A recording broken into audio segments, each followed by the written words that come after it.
Dear students, आज हम स्पर्श भाग 2 के पाठ डायरी का एक पन्ना के बारे में पढ़ेंगे, जिसके लेखक सीताराम सेकसरिया जी हैं।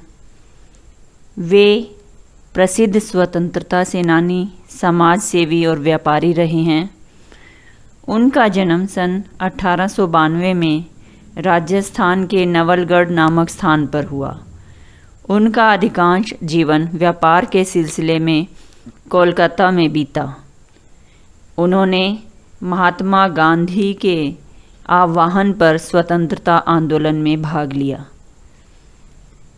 सन 1962 में भारत सरकार ने उन्हें पद्मश्री सम्मान से सम्मानित किया। 1982 में उनका निधन हो गया। उनकी प्रसिद्ध रचनाएं स्मृतिकण, मन की बात और एक कार्यकर्ता की डायरी हैं। डायरी का एक पन्ना में परतंत्र भारत की सजीव झांकी प्रस्तुत की गई है। इसमें दिखाया गया है कि आज़ादी के दीवानों में भारत की स्वतंत्रता के लिए कैसी दीवानगी थी।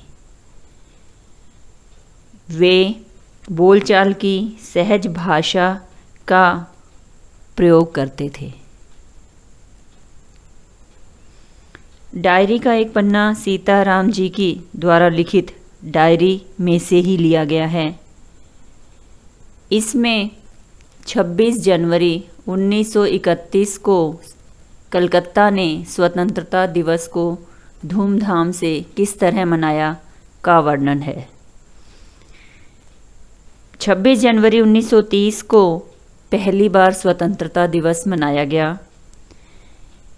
इस वर्ष 1931 में सारे भारत में उसी की पुनरावृत्ति थी।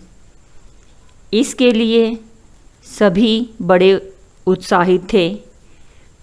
2000 रुपये खर्च करके प्रबंध किया गया। बड़े बाजार के सभी मकानों पर राष्ट्रीय झंडा फहराया गया। कई मकान तो ऐसे सजाए गए थे मानो आज़ादी मिल गई है। पुलिस भी पूरी ताकत से गश्त कर रही थी।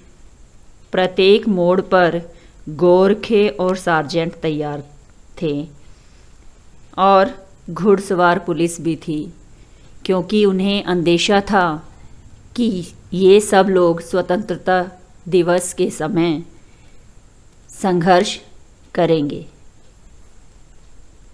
मॉन्यूमेंट के नीचे शाम को सभा होनी थी, परंतु पुलिस ने सभा स्थल को सुबह 6 बजे से ही घेर लिया था। फिर भी कई जगह सुबह झंडा फहराया गया।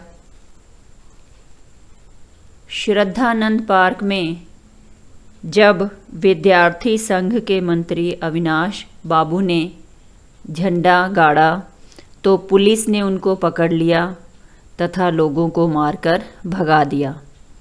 तारा सुंदरी पार्क में भी काफ़ी मारपीट हुई। मारवाड़ी बालिका विद्यालय में भी झंडा उत्सव मनाया गया।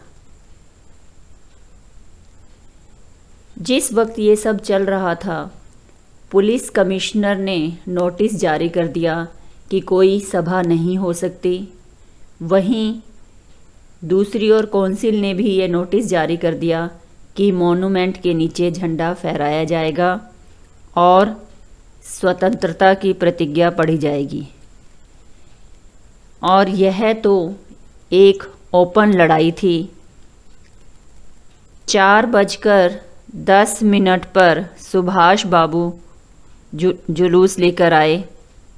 भीड़ अधिक होने के कारण जुलूस रुक नहीं पाया। मैदान के मोड़ पर पहुंचते ही पुलिस ने लाठियां बरसानी शुरू कर दी, जिसमें बहुत से लोग घायल हो गए। सुभाष बाबू भी घायल हो गए।